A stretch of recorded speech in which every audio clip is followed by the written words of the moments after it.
Halo, selamat bertemu kembali di channel saya, si Teknisi Gentayangan. Nah, di hadapan kita sendiri sudah ada satu handphone Sony Ericsson Xperia Z5 ya, tapi di sini yang versi Japan, SOP 032. Nah, di sini kasusnya adalah phone lock, dan si Sony tersendiri dari pabrikannya tidak disediakan recovery ya, jadi dia tidak bisa hard reset lewat tombol kombinasi 3 jari. Kebanyakan Sony dia tidak bisa wiping dari kombinasi tombol. Nah, disitu bisa kita lihat SOP 32AU. Jadi ini handphone Sony Ericsson yang keluar dari pabrikan Jepang, memang untuk diperuntukkan Jepang ya. Jadi dia di sini ada AU, bisa SoftBank, bisa Docomo. Nah, ketiga-tiga perusahaan itu adalah perusahaan yang bergerak di bidang mobile ya, di bidang telepon seluler. Nah, di sini coba kita buat passwordnya, namun tidak ada yang cocok ya. Jadi mau tidak mau kita harus melakukannya lewat cara flashing, karena untuk menghapus pola Sony Ericsson kita harus melakukannya lewat flashing, karena dari handphonenya sana tidak disediakan recovery-nya. Oke, lanjut saja, kita siapkan bahan-bahan dan peralatan tempur kita. Di sini kita menggunakan flash tool dan menggunakan firmware SOP32 ya. Nah, untuk pengerjaan handphone brand Jepang kayak gini, kita masukkan file Sony, ada kalanya handphone itu jadi hang logo ya, jadi kita masukkan di situ benar-benar file dari tipe HP-nya. Memang di sini sama dengan Z5, tapi tidak sedikit dia isi firmware-nya berbeda ya. Jadi langsung saja kita buka Play Store-nya, dan yang belum install driver di situ coba kita install. Ketika kita ekstrak Play Store, di situ sudah ada driver. Kita checklist semua yang ada di situ, kemudian kita ekstrak. Nah, ketepatan di sini sudah saya install. Jadi saya hanya mempraktekannya cukup 5 yang kita checklist.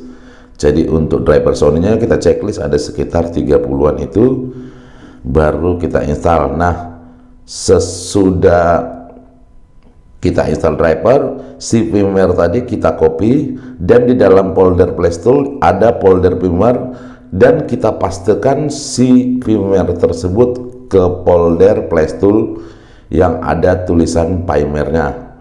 Nah, jadi di sini sistem Play Store-nya adalah Play Store portable yang tanpa kita install di Windows. Jadi begitu kita ekstrak, dia menjadi portable untuk tool Play Store Sony-nya.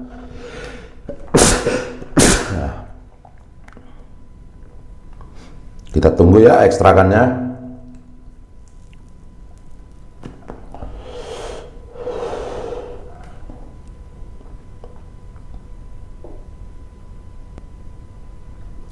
Nah, di situ ekstrakannya sudah selesai, kopiannya sudah selesai.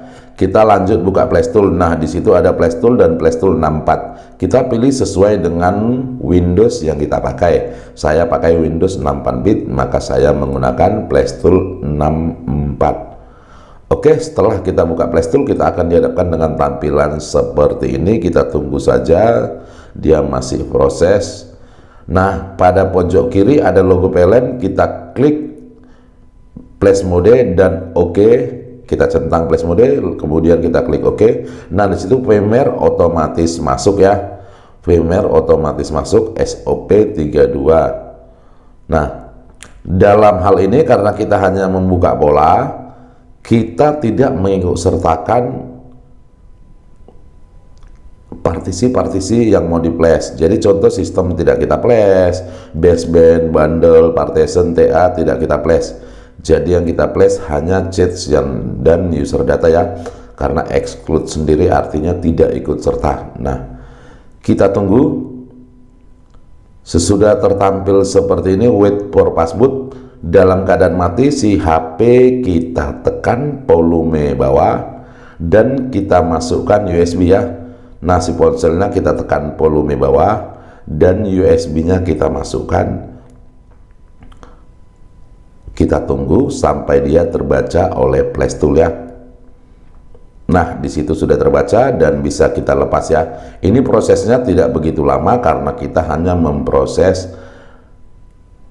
flashing user data dan chatnya saja. Jadi tidak begitu lama ya. Kalau full system dia bisa sampai di 10 menit untuk proses pemflashingan si Sony Ericsson sendiri. Nah, di sini bisa kita lihat dia agak sedikit lambat di penghujungnya karena dia memang betul-betul sedang menghapus data. Nah, pekerjaan sudah selesai, proses penghapusan data sudah selesai. Di situ bisa kita lihat flashing finish. Nah, di sini sudah bisa kita tutup flash toolnya dan kita cabut kabel data, kemudian kita coba menghidupkannya. Nah, untuk proses penghidupan Sony Ericsson menuju ke screen normally, apalagi yang brand Jepang, di sini dia bisa sampai di 10 menit ya. Dia cukup lama untuk loadingnya, jadi kita percepat di sini proses loadingnya. Nah, proses loading after kita flashing tadi di sini cukup lama, dia hampir 7 menit bahkan 10 menit. Jadi video kita percepat 12 kali untuk mempersingkat durasi kita. Nah, coba kita lihat dan kita tunggu. Semoga tidak ada Google proteksinya ya, karena untuk Sony Docomo ini jika ada EBRP sedikit ribet untuk gerakan senam jarinya. Nah, di sini bisa kita lihat loading ciri khas dari Sony Xperia Japan ya seperti ini. Memang membuat kita greget ya.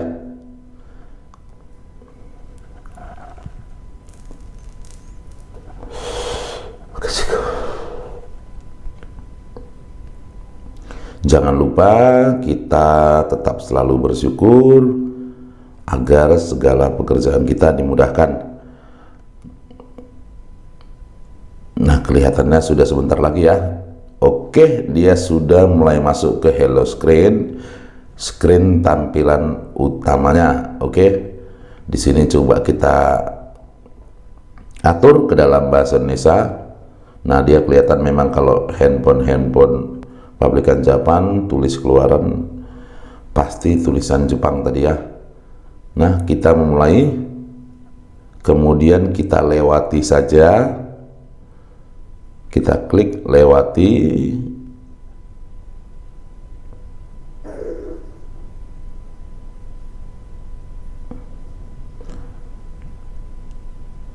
Oke, kita pilih WiFi, tidak kita koneksikan. Kita pilih berikutnya, kemudian berikutnya kita pilih tidak terima kasih.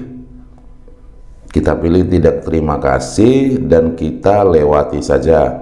Lewati saja, lewati saja, lewati saja sampai kita kelewatan ya. Kita klik berikutnya. Nah, sudah selesai ya. Ketepatan di sini Google Protection-nya tidak ada dan akun Google-nya tidak ada. Nah, di sini apa nih? Welcome to AU ya. Jadi di luar dari tampilan Xperia dia memilih untuk kita menyeting ke tampilan AU ya. Kita skip saja karena kita juga tidak menggunakan ini ya.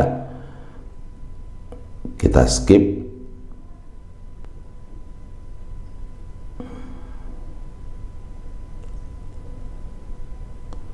Nah, kita disagree aja, kita skip. Oke, finish ya. Nah, di situ sudah langsung menuju ke tampilan normal. Di sini proses pekerjaan kita sudah selesai, penghapusan data sudah selesai. Nah, saya kira di sini buat teman-teman bisa terbantu untuk mengerjakan tipe handphone yang sama. Untuk yang master-master saya mohon izin, maaf lahir dan batin. Matur, thank you. Mwah.